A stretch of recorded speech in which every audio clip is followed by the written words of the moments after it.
Jimmy, I gotta take a dump. What? No, I mean I need a dumpster. Well, for all those needs, you need to call Big V Dumpster Rental, Long Island, New York, 631-900-DUMP.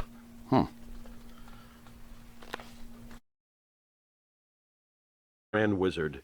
What was your Yes. relationship like with the other managers from that awesome time period? Freddie Okay. Blassie, Lou Albano. I see Sir Oliver Oliver Humperdinck Humperdinck. is in that picture too. Yeah. Okay. During the highlight era in the '70s, Madison Square Garden, I mentioned earlier, was every week.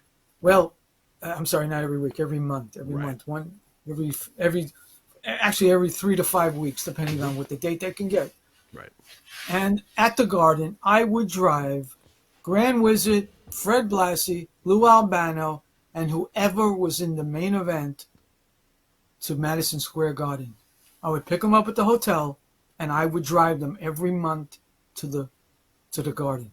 As soon as Lou Albano got in the car, he was on, cursing at people, yelling, screaming, going insane.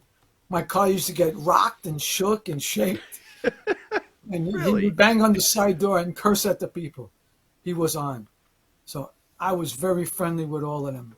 And I would take all three to the Garden every month. Besides taking them wherever else I would take them if they needed.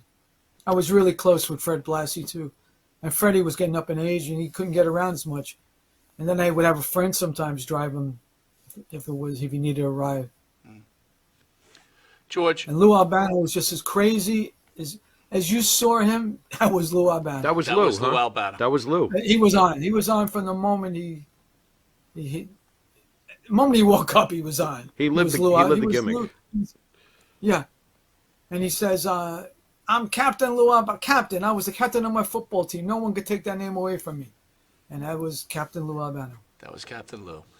So we're talking about behind the curtain stuff. As you know, there's that show Dark Side of the Ring that comes on Yes. every year. What are your thoughts about that? And I'm going to name a few episodes. Just give me your feedback. I know you're a huge Ric Flair guy. How did you feel about the plane ride from hell? Okay. I think what Tommy Dreamer said and got chastised for was the real answer. It was Rick being Rick. They've seen it before. It wasn't a new act. Rick was always Rick all the time. He would try to, for lack of a better word, show off, whatever. Just Rick being Rick. I know Tommy Dreamer said that, and he lost his position on Busted Open and Impact for a little bit. But they shouldn't have done what they did. But that's how it was at that time. I mean, look, Rick would go on TV and say, "Tonight, woo, tonight, the Marriott," and that was it. And, Right. and the place would be mobbed. Yep. And people knew what they were there for. Let's leave it at that. It's too bad you were married. You could have went to the Marriott too. Would I- you please? There you go. Boy, it's a Smart good thing man. there was nobody taking photographs, huh, George? All right, that's true. That's That's unbelievable. All right, Oh, how my about Lord. Snooker Nancy Argentina? Oh boy. Uh-oh. Oh boy. okay. Oh boy. I was in Allentown that night into the next day when it happened. I knew her. She was a friend of Johnny Rod. Johnny Rod's girlfriend, later wife, was her good friend, Okay. and she introduced him to snooker. She introduced Johnny Rod's Johnny Rod's wife was friends with Nancy, and she introduced Nancy to snooker. Right. What went on behind closed doors, I didn't know. They used to come to all the local matches in Brooklyn and Long Island and Queens and Staten Island just because they were around. I mean,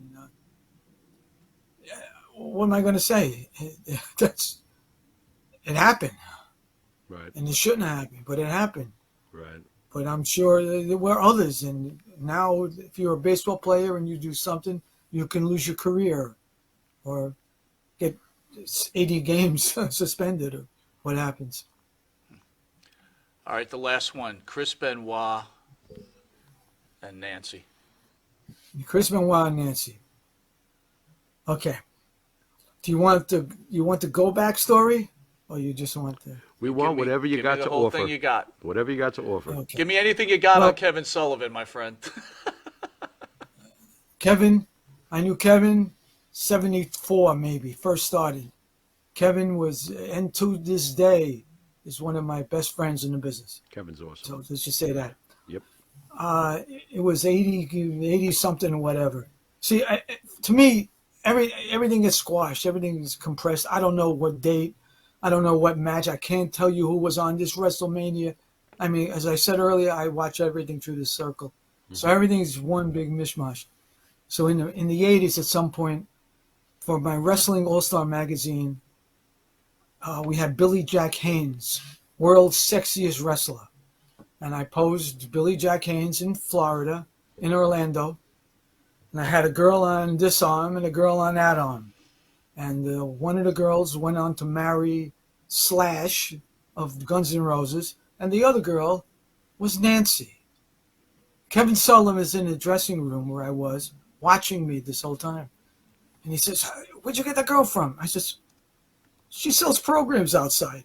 He says, "What?" I says, "Yes, she sells the programs." He says, "How do you know her?" I says, How don't you know her?" So I took the pictures and then I introduced Kevin to Nancy. And what happens is Kevin tells her, "I want to make you one of my people. I want to make you my fallen angel." And Nancy said, "No, I don't want to. I have nothing to do with that. I'm married." So eventually, Kevin, every week, and it was weekly, he would go to Orlando, and every time we would be there, he would see her and say, why don't you come? Come, I need you to be my fallen angel." Nancy would say no. And then eventually, a couple months later, she drove to Tampa, where they were having TV, found Kevin and said, "I'm here. What are you going to do? I want to be fallen angel." Well, Kevin had to go to Eddie Graham and then Mike Graham and explain to him what he wanted to do. And that's how she became the fallen angel. That's part one of the story. And then later, she then gets married with Kevin. And then Kevin is the booker, as you probably know. He's the booker with WCW and books the match with Chris Benoit. And the winner would get Nancy. Nancy would go to wherever the winner is.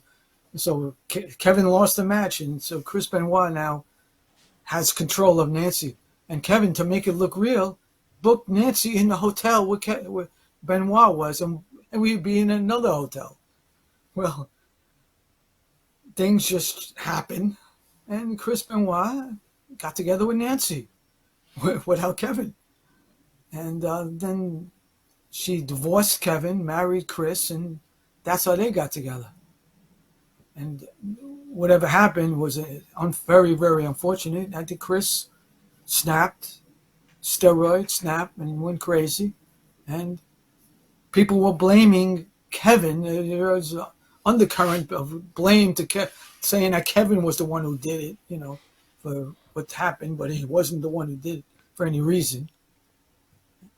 And whatever happened, I don't know what happened, but I know what happened as everyone else does. But I had pictures of Kevin and Chris and Nancy. It was on the news, on the Post, the news, the what have you. Pictures of them, because I had them. I don't know if that answers your question, but No, it does. Nope, that's it does. All right, so George, we're almost out of time. We're going to hit you with something called the Pharaoh's Final Question. Oh, no. Where Jimmy Farrow, Oh, unscripted, no. Yep. comes up with any type of question. It's a He's been ridiculous known question. to ask people if they like Stop. boxers or briefs, Boxers or ketchup or brief. mustard, whatever it's going to be. Ketchup or So mustard. have at it, Jimmy. You know, it's funny. I usually ask a serious question, but since you did it, I'm going to do it this one time. And bear with me, George. You're the teacher, and I want you to grade this student as a photographer. Felix Unger, pass or fail? pass. He passes tried Felix hard. Unger. Wow. Interesting. He Okay. he tried hard. He worked hard. He wanted to get that image, and I always remember one of the openings where they open the door and he's developing with the negative and it spoiled all the pictures, and it reminds me of a couple times that I was developing photos and and the door opens and all the pictures that I took destroyed. Oscar. Excellent. He's passing the great Tony Randall. All right, Nice. George, Nice. the Mount The Mount Rushmore, of what? of Photographers? not photographers. what? Him, Your him, Mount him. Rushmore of Yeah. professional wrestling, please. Ooh, give us 4 of your. That Oh, that's a belong on the hard. mountain. That's It you could be know- your era, whatever you feel belongs up there. I've done this a few times, several times. In Oh. fact, I think first of all, Andre the Giant. Okay, Andre, sure. he's known as the wrestler. Andre, everybody knows Andre just from being Andre. I think Andre, I have to say Bruno Sammartino. And again, you're gonna, depending on your age, the Mount Rushmore changes. I think The Rock belongs on there. Maybe not as high, but for what he did in the '90s, and then Hulk Hogan. Okay. He said Hulk Hogan, so I know I'm we're missing good. people. Yeah, no, that's as long as you said Hogan. Yeah. That's okay. Yeah, we're good. Oh, of course. Yeah. Of course. I mean, I don't think at this point he gets the credit he deserves. I mean, he did what he did. And everything is built off of Hulk Hogan, seriously. Yeah. He Yep. he promulgated it, he carried it forward, and he made it very popular. And to this day, the people don't like, for some reason, he doesn't have that oomph anymore that he had. Right. He should. Yeah, well, he does to those who remember him as great as Yeah. he was during the day. It's these independent marks today that want to see a cartwheel fest. They pick on a guy like Hulk Hogan. He doesn't do enough athletically. He's just a showman. Isn't that half of the trick? I know. See, we're running out of time, but that you just made me think of something. I remember seeing Mil Mascaras, and Mascaras against Superstar Graham in the Garden was great. yeah. Mascaras was probably one of my favorites. I mean, he was so colorful and so good. But to today's standards, Mascaras does nothing. Right. Right.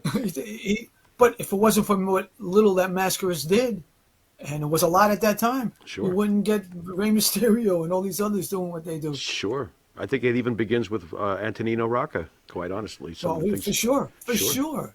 Anthony Rocca. George,